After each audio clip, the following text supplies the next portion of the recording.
Pero sabi nila, baka makahanap pa kami ng witness o witnesses Ayun. habang naghihiring. Anong konklusyon? Hanggang ngayon, naghahanap pa kayo ng ebidensya. O, di ba? Unang-una, humingi sila ng karapatan Opo. o privilege na magbigay ng mga surprise witnesses. Oh. Ibig sabihin, ang surprise witnesses to na hindi nakatala doon sa pre-trial brief nila. Kasi ang pre-trial, sasabihin mo, sino-sino bang witnesses mo? That is to prevent surprise doon sa other party. Pero sabi nila, baka makahanap pa kami ng witness o witnesses Ayun. habang naghihiring. Anong konklusyon? Hanggang ngayon, naghahanap pa kayo ng ebidensya. O, di ba? Hanggang ngayon, hindi pa kayo sigurado. Wala Hindi yan. pa tapos. O, number 2, yung sinasabi ni De Lima, yung magandang babae. Opo. Oo, ha? Na gusto niyo bumalik at magpasampi na pa ng mga dokumento. Tapos na nga. Ang haba-haba na nga yung mini trial nyo na wala naman sa batas. Ngayon, babalik ka. Magpapasampi na ka na naman. Tapos na po. Ha? Madam De Lima, kahit itanong nyo pa kay Jonel, tapos na yung oras para kayo ay magsampi na. Final nyo na eh. Ngayon pa ba kayo magsasampi na? Ano ba naman yan? Wala nang katapusan yan. Kung gusto nyo, iurong nyo, magpa-impeach ulit kayo. Hindi nyo naman kaya. Kasi panibagong diskartihan na naman yan. Panibagong maleta na naman yan, ha? Di ba? Kaya ayaw niya. It's now or never dito eh. Bukod sa wala na kayong oras, magti-2028 na. Opo. Wala na, ubus na. Yung pang-diskarte, ha? Kung alam nyo, ibig naming sabihin. Okay. Yun ang mga indikasyon. Ha, na talagang wala na sa hulog yung gustong mangyari ng mga prosecutors. Bukod sa wala rin sa hulog ang pagmumukha ng iba sa kanila. Ano ba yan? Mukhang nahulog nga eh. Ala. Mukhang nahulog Ay, siya. at nauna yung mukha nung iba. Hindi ko sinasabing sinuwistro, ha? Wala akong sinasabing gano'n, ha? Wala. Hindi ko sinasabing sikapunan, ha? Wala akong sinasabing yun, ha? Kayo, ha? Hindi ko sinasabing si Dilima, ha? Wala akong sinasabing si Dilima yun, ha? Baka magalit na naman kayo sa akin. Yun ang problema. Mahina ang ebidensya. Kaya, Manang Juvie, alam mo kung anong pinipilit nilang gawin. Ano po? Pinipilit nila na dahil daw nakakulong si Jinggoy Estrada at dahil daw nagtatago si Senator De La Rosa, yung 16 daw na nakalagay sa saligang batas, hindi na daw 16 yun, 15 na. Baka pwede pa daw 14. Yung Grabe. 2/3. Yan ang dinidiskarte nila at yan ang bine-brainwash nila ang mga taong bayan sa pamamagitan ng mga propagandist nila na mga abogado daw pero bias naman, pinipilipit mga barkada yan ni paring Ben Dalo, na pinipilipit yung nakalagay sa ating saligang batas para masunod yung kanilang kagustuhan sapagkat alam nila na mahihirapan sila sa pagkuha ng 16 votes. Hindi lamang dahil popular si Vice President Sara Duterte, kundi dahil napakanipis ng ebidensya. Kung anong kapal ng pagmumuka ng ilang mga House prosecutors, yun din ang nipis ng ebidensya. Bomalabs Yun ang yan, mabigat. bomalabs. Oo. Kaya pinipilit nila. Ngunit, tama po ba? Pag-aralan natin Sige po. ang konstitusyon. Nakalagay sa konstitusyon, unang-una. Hindi ko nalalagay yung mga article, chuchu-chuchu. Hindi naman po tayo nagle-lecture ng batas dito. Opo, Baka mabagot kayo sa akin. Unang-una, anong nakalagay sa konstitusyon? Sa Article 6. Sabi ko, hindi ako magsisitas. Nagsitas Tapos din. nagsitas Hindi ka pa rin. napigil. Okay. Ang Senado ay binubuo ng 24 na miyembro. Miyembro! Yes. Okay. Ayon sa batas, sino-sinong miyembro ng Senado? Yung 12 na na-elect 3 years ago, di ba? Kasi 6 years ang term. Opo. Pinaka maraming boto, pinakamaraming, 12 pinakamaraming boto at dideklara ng COMELEC, members yun. So 12. Yes. After 3 years, meron na namang ihahalal na 12.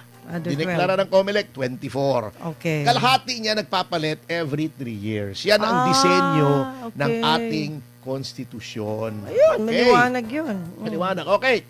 Anong nakalagay sa yung Articles of Accountability, on Accountability, Article 11, kung hindi Okay. ako nagkakamali, Mhm. ang isang impeachable official ay mako-convict lamang. I-distinguish nga pala natin, ano? Kasi sabi nila, hindi may impeach. Opo. Na-impeach na si Vice President Sara Duterte. Mm.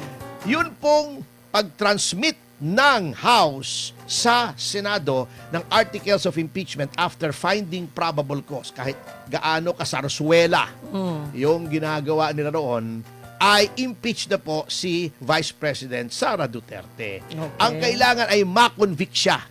Kumbaga sa korte, para madali nating maunawaan, kapag ako ay dinemanda, let's say, ng estafa, Okay. o halimbawa, kung ano mang krimen, Okay. at sabi ng piskal, may probable cause, isasampay information sa court, akusado na ako, pero hindi pa ako convicted, lilitisin pa. Ito Opo. yung paglilitis ng Senado sitting as an impeachment court. Okay? Ayun. Sabi ng konstitusyon, ang conviction ay all the members of the Senate. Okay. All the members. Ibig sabihin, 2/3 ng all the members sa 24 ay 16. Ngayon may sinasabi sila, nagtatago si Senator Bato. Ha? Mm. Teka muna. Oo, nagtatago siya. Hindi siya maka-attend kasi tinatakot nyo eh. Mm. Hinahabol nyo eh. Sinasabi nyo may warrant.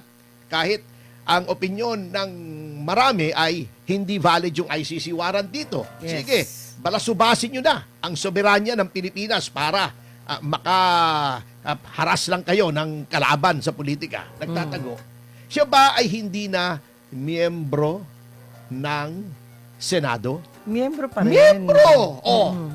si Jinggoy ba ikinulong dahil sa kasong plunder? By the way, bilib po tayo, saludo tayo. Oo, Kay Jinggoy may Estrada. dignidad yan kahit Hindi paano. nagpatakot, hindi Yes. nagpatinag, hindi umatras. Tama.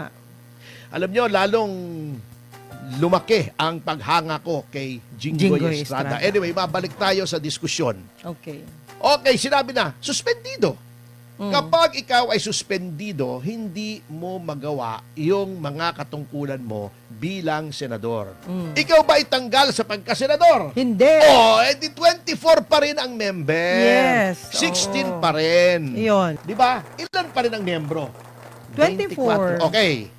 May namatay ba? Wala. Oo, although may mga senador na gusto nung mga ibang tao mamatay na, wag naman po. Wag naman, wag Wag naman. Kahit busit na kayo Bad sa yun. pagbubuka, halimbawa ni Lacson, wag nyo namang naisi na mamatay. Oh, Hindi wag. po tama yun. Bad yun. Wag. Busit na kayo sa pagbubuka ni Rizzo Ontiveros, wag nyo namang naisi Wow. mamatay. Wag Bad po. yun. Hindi po Sige, tama sige. yun. Hindi po mga Kristiyano yun. Anyway, Opo. bumalik na tayo rito sa ating diskusyon. Ano? Okay. Oo. Sige, di 24, Oh. 16 pa rin. Okay. Ang kailangan. Oo, kahit Oh. absent. Okay. Ang magkakaroon lang ng bakante ay kung may mamatay, Aha. o ma-expel, Yan. o ma-disqualify. Yan. Pero malabong mangyari, halimbawa si Senator Jinggoy, kung siya ay mahahatulan by final judgment, pinal Oh. ng plunder, ang isa sa mga parusa roon, auxiliary penalties, ay disqualification, permanent absolute disqualification from holding public office. Ay, lang. Pero, kailan po mangyayari yon? Next election. Hindi pa. Hindi pa. Ay, hindi pa. Kailangan ma-convict muna siya ng final judgment. Ano? Oh. Pagkatapos niyang ma-convict sa Sandigan Bayan, iaapila sa Supreme Court. So, Ah, hindi pa may final. apela pa. So, Oh. wala pa rin siya disqualification. Wala pa rin. Kapag nagdesisyon na ang Korte Suprema na siya ay guilty, Opo. doon lamang papasok yung permanent absolute disqualification. Oh. Kailan mangyayari yun? Matagal pa po yun. Marami Because of pang due chance. process. Oh. Si Bato, Mm. sabihin na natin, hindi pumapasok. Kahit sinasabi ni paring Bendalo, si Erwin, na no work, no pay, walang bayad. Pero, miyembro pa rin ng Ng Senado. Senado. Ayun. Hindi pa rin natatanggal kahit hindi bayad. Opo. Di ba?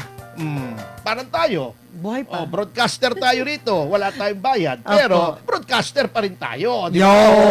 Hindi matatanggal yung ating Posisyon. yung ating posisyon. Ganun Yun. po yun. Yan. Ngayon, kung sasabihin yung fugitive, etc., chuchu-chuchu, dapat i-expel nyo muna. At ang I-convict makakapag-expel, muna. hindi, other than conviction, Okay. gusto nyong i-expel, Aha. yung Committee on Ethics ang maghihiring kung may ground for expulsion. Oh. Ire-report noong Committee on Ethics sa plenary Opo. ng Senado at yung majority pa rin ng Senado ang mag-expel. Proseso pa rin yan. So sa ngayon, ilan ang miyembro ng Senado?